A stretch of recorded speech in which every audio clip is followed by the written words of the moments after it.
Breaking news సామాజిక ఆర్థిక విద్య ఉద్యోగ రాజకీయ కులాల సర్వే ఫలితాల ఆధారంగా విద్య ఉద్యోగ స్థానిక సంస్థల్లో బీసీలకు 42% రిజర్వేషన్లు కల్పిస్తూ తెలంగాణ ప్రభుత్వం 2 బిల్లులను ఆమోదించింది. జనాభాలో 56.4% మంది బీసీలున్నారని సర్వే వెల్లడించగా ముఖ్యమంత్రి రేవంత్ రెడ్డి, రాహుల్ గాంధీ, మల్లికార్జున ఖర్గేలను బీజేపీ నేతృత్వంలోని ప్రభుత్వానికి ఆమోదం తెలియజేయాలని కోరారు. అలాగే ఎస్సీ రిజర్వేషన్లను 15% నుంచి 17.5%కి, ఎస్టీ రిజర్వేషన్లను 6% నుంచి 10%కి పెంచారు. బ్రేకింగ్ న్యూస్ తెలంగాణ ముఖ్యమంత్రి రేవంత్ రెడ్డి సీనియర్ కాంగ్రెస్ నేత సోనియా గాంధీ ప్రశంసా లేఖను జీవితకాల సాఫల్య పురస్కారంగా, ఆస్కార్, నోబెల్ పురస్కారాలతో పోల్చడంతో రాజకీయ చర్చ మొదలైంది.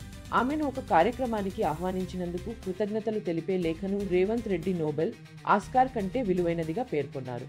ముఖ్యమంత్రి న్యూఢిల్లీలోని ఇందిరా భవన్లో 100 మంది కాంగ్రెస్ ఎంపీల ముందు బీసీ కుల గణనపై ప్రదర్శన ఇచ్చారు. రాహుల్ గాంధీ నుంచి కూడా రేవంత్ రెడ్డికి ప్రశంసలు అందాయి.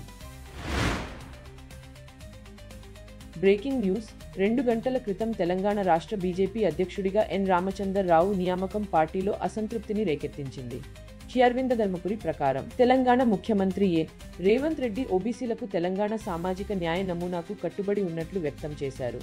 రిజర్వేషన్లపై 50% పరిమితిని అధిగమించడానికి రాష్ట్ర ప్రభుత్వం ప్రయత్నిస్తోంది. తెలంగాణ కుల సర్వే స్థానిక సంస్థల ఎన్నికల్లో ఓబీసీలకు 22% రిజర్వేషన్లకు దారితీసింది. బీసీ నాయకులను పక్కన పెట్టినందుకు బీజేపీ విమర్శలకు గురైంది.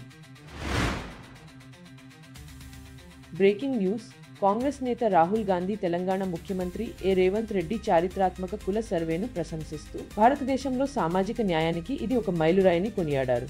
స్థానిక సంస్థల ఎన్నికల్లో ఇతర వెనుకబడిన తరగతులకు 42% రిజర్వేషన్లు ప్రతిపాదించారు. గాంధీ ఢిల్లీలో జరిగిన సమావేశంలో రెడ్డిని, ఇతర రాష్ట్ర కాంగ్రెస్ నాయకులను అభినందించారు. ఈ సర్వే దేశవ్యాప్తంగా కుల జనాభా లెక్కలకు కొత్త ప్రమాణాన్ని నిర్దేశించింది.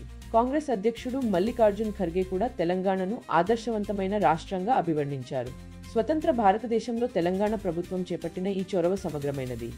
రెడ్డి సర్వే పద్ధతిని, ఫలితాలను గాంధీ, ఖర్గేతో సహా కాంగ్రెస్ అగ్ర నాయకులకు వివరించారు. బ్రేకింగ్ న్యూస్ తెలంగాణ రాష్ట్ర మంత్రివర్గ సమావేశం జూలై 28కి మధ్యాహ్నం 2 గంటలకు హైదరాబాద్లోని డాక్టర్ బిఆర్ అంబేద్కర్ సెక్రటేరియట్లో తిరిగి నిర్వహించనున్నారు. ముఖ్యమంత్రి రేవంత్ రెడ్డి, అతని సహచరులు ఢిల్లీ పర్యటన కారణంగా 42% ఓబీసీ రిజర్వేషన్తో కూడిన కొత్త సామాజిక న్యాయ ఉద్యమం కోసం రాష్ట్ర ప్రతిపాదనను చర్చించడానికి కాంగ్రెస్ నాయకులను కలుసుకున్నారు. ఇంతలో రాష్ట్ర ప్రభుత్వం నుంచి ఓబీసీ కోటా నిర్ణయం పెండింగ్లో ఉండటంతో యూజీ అడ్మిషన్లు ఆలస్యమయ్యాయి. 8,000కు పైగా ఖాళీలకు దరఖాస్తు చేసుకోవడానికి ఆర్ఆర్బీ-ఎల్పీ 2025 రిజిస్ట్రేషన్ గడువును పొడిగించారు. బ్రేకింగ్ న్యూస్ ఆంధ్రప్రదేశ్ కేబినెట్ 80,000 కోట్ల రూపాయల విలువైన పెట్టుబడి ప్రతిపాదనలను ఆమోదించింది. విశాఖ మరియు విజయవాడలో మెట్రో రైలు ప్రాజెక్టులతో సహా 1,05,000 ఉద్యోగాలు వస్తాయని భావిస్తున్నారు. ముఖ్యమంత్రి చంద్రబాబు నాయుడు కేబినెట్ సమావేశానికి అధ్యక్షత వహించారు. ఇది పారిశ్రామిక వృద్ధి మరియు అభివృద్ధిలో పెట్టుబడులను కూడా ఆమోదించింది. ఈ చర్యలతో రాష్ట్రం తనను తాను పెట్టుబడి కేంద్రంగా నిలబెట్టుకోవాలని లక్ష్యంగా పెట్టుకుంది. బ్రేకింగ్ న్యూస్ ఆంధ్రప్రదేశ్, తెలంగాణలో అసెంబ్లీ స్థానాల పెరుగుదల కోసం సీమా నిర్ణయం చేయాలని కోరుతూ దాఖలైన పిలుపును భారత సుప్రీంకోర్టు కొట్టివేసింది. 2026 తర్వాత జనాభా లెక్కల తర్వాత వరకు ఈ వ్యాయామాన్ని నిషేధించే ఆర్టికల్ 170 కింద రాజ్యాంగ ఫ్రీజ్ను ఉదహరించింది. 2 రాష్ట్రాలను జమ్మూ కాశ్మీర్తో సమానంగా పరిగణించలేమని కోర్టు తీర్పునిచ్చింది. ఇక్కడ 2022లో సరిహద్దు నిర్ణయం చేపట్టారు. సుప్రీంకోర్టు తీర్పు 2 రాష్ట్రాల్లో రాజకీయ ప్రాతినిధ్యం పునఃసంరచన కోసం డిమాండ్ను ముగిస్తుంది. బ్రేకింగ్ న్యూస్ మద్యం కుంభకోణం కేసులో వైఎస్ఆర్సీపీ ఎంపీ మిథున్ రెడ్డిని ఆగస్టు 1 వరకు న్యాయకుడ్యంలో ఉంచారు. చిత్తూరు పర్యటన సందర్భంగా ఫోటో జర్నలిస్ట్పై జరిగిన దాడిని సీఎం నాయుడు ఖండించారు. 2024 రాష్ట్ర ఎన్నికల కోసం 300 కోట్ల రూపాయలను మళ్లించినట్లు ఎస్ఐటీ తెలిపింది. దీనిపై వైఎస్ఆర్సీపీ పక్షపాత దర్యాప్తు జరిగిందని పేర్కొంది.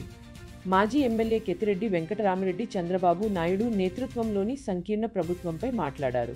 సుప్రీంకోర్టు కూడా ఈ కేసుపై స్పందించింది. బ్రేకింగ్ న్యూస్ విజయ్ దేవరకొండ రాబోయే చిత్రం కింగ్డమ్ కోసం ఆంధ్రప్రదేశ్ ప్రభుత్వం తాత్కాలిక టిక్కెట్ ధరల పెంపును ఆమోదించింది. 2025 జూలై 31న విడుదల కానుంది. ఉత్పత్తిదారులు ఖర్చులు తిరిగి పొందడంలో సహాయపడటానికి తాత్కాలిక టిక్కెట్ ధరల పెంపును ఆమోదించే ధోరణిని ప్రభుత్వం కొనసాగిస్తోంది. విజయ్ దేవరకొండ కింగ్డమ్లో 10 రోజుల పాటు టిక్కెట్ ధరలు పెంచినట్లు అధికారికంగా ప్రకటించారు. చారిత్రాత్మక స్వేచ్ఛా వర్తక ఒప్పందంపై భారత్, యూకే దేశాలు సంతకాలు చేశాయి. ప్రధాని సమావేశంలో ఈ ఒప్పందం $400 మిలియన్ విలువైనది. ప్రభుత్వ కొనుగోళ్లలో రాయితీలు, బ్రిటిష్ సంస్థలకు టెండర్లలో పాల్గొనే అవకాశం కల్పించారు. ట్రెజరీ బిల్లుల ద్వారా $100 మిలియన్ ఆర్థిక సహాయం, $400 మిలియన్ క్రెడిట్ లైన్ కూడా భారత్ అందిస్తోంది. ఇంతలోనే అటే లక్షల కోట్ల రూపాయల విలువైన పెట్టుబడి ప్రతిపాదనలను ఆంధ్రప్రదేశ్ మంత్రివర్గం ఆమోదించింది.